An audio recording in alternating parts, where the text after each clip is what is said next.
जमीन पर वो जगह जहां मसनूई जन्नत बनवाई गई, सोने के घर, शराब और दूध की नहरें बनवाई गई।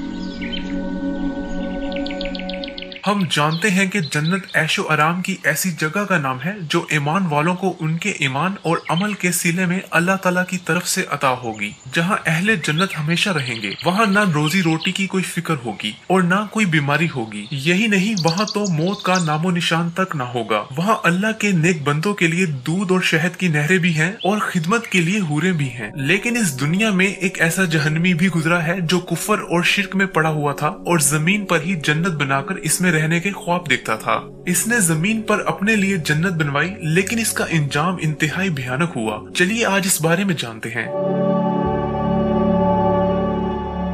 ये रबुल खाली है जहाँ तेल के वसी ज़खायर मौजूद हैं। ये एक बहुत बड़ा सहराई इलाका है जो कि अरब के शुमाली मशरकी हिस्से तक फैला हुआ है। यानी रेत का ये सबसे बड़ा समुंदर सऊदी अरेबिया, ओमान, मुत्तहिदा अरब अमारात और यमन तक फैला हुआ है। और ये कहानी भी इस रेत के समुंदर से जुड़ी है। ये कहानी है लगभग 8,500 साल पहले की, जब कौमे आद पर अल्लाह का अजाब नाजिल होने वाला था। ये कौम खुद को बड़ी ताकतवर समझती थी। उनकी कुव्वत का अंदाजा कुछ यूँ लगाया जा सकता है कि जमीन पर मौजूद वो इंतहाई वजनी पत्थर जिसे उसकी जगह से हटाने के लिए एक नहीं बल्कि बहुत सारे लोगों की जरूरत पड़ती है, वैसा पत्थर कौमे आद के लोग एक हाथ से उठाकर फेंकने की कुव्वत रखते थे। इस कौम में जिंदगियां भी कई सदियों जितनी लंबी हुआ करती थीं। ये लोग 900 साल तक भी इस दुनिया में जिंदा रहा करते थे। जिंदगियों के साथ साथ इनका कद भी काफी लंबा हुआ करता था। इनके दांत भी ऐसे मजबूत होते थे जो सैकड़ों सालों तक भी टूट ना पाते थे। यही नहीं, वो आंखें भी ऐसी रखते थे जो कमजोर नहीं होती थीं।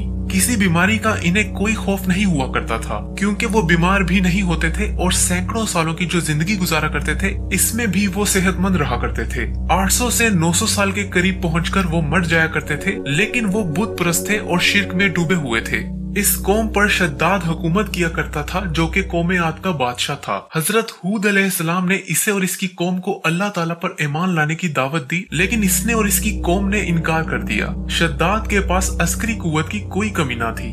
वो जिस सल्तनत का खुद को मालिक समझा करता था वो काफी वसी थी। इसके पास सोने और चांदी के भी बड़े खजाने थे। दौलत तो इतनी थी कि खत्म होने का नाम ना लेती थी। इन्हीं सब चीजों ने इसे गुरूर घमंड में मुब्तला कर दिया था। वो हजरत हूद अलैहिस्सलाम से इस जन्नत के बारे में सुन चुका था जो अल्लाह पर ईमान रखने वाले उसके नेक बंदों को मिलेगी। इसने अपनी सल्तनत में ही जन्नत बनाने का ऐलान कर दिया। इसने अपनी सल्तनत से उन तमाम लोगों को जमा किया जो कि इसके ख्याल में जमीन पर वो जन्नत बना सकते थे, जो इसके जहन में चल रही थी। इसने जिन लोगों को जन्नत बनाने का हुक्म दिया, इन्हें जन्नत का डिजाइन भी समझाया। इसने वहाँ दूध और शहद की नहरें भी बनाने का हुक्म दिया। इसने ये हुक्म भी दिया कि सोने और चांदी की ईंटें बनवाकर लाई जाएं और इन्हें इसकी जन्नत में लगा दिया जाए, और इन ईंटों के साथ कीमती जौहरात का इस्तेमाल करने का भी हुक्म दिया। लिहाजा इसके हुक्म पर जमीन पर जन्नत बनना शुरू हो गई। कई सालों तक शद्दाद की जन्नत बनाई जाती रही, और जब वो तैयार हो गई और जब वहाँ सूरज की रोशनी पड़ती तो वहाँ इतनी चमक पैदा हो जाती कि नजर फिर कहीं और टिक ना पाती थी।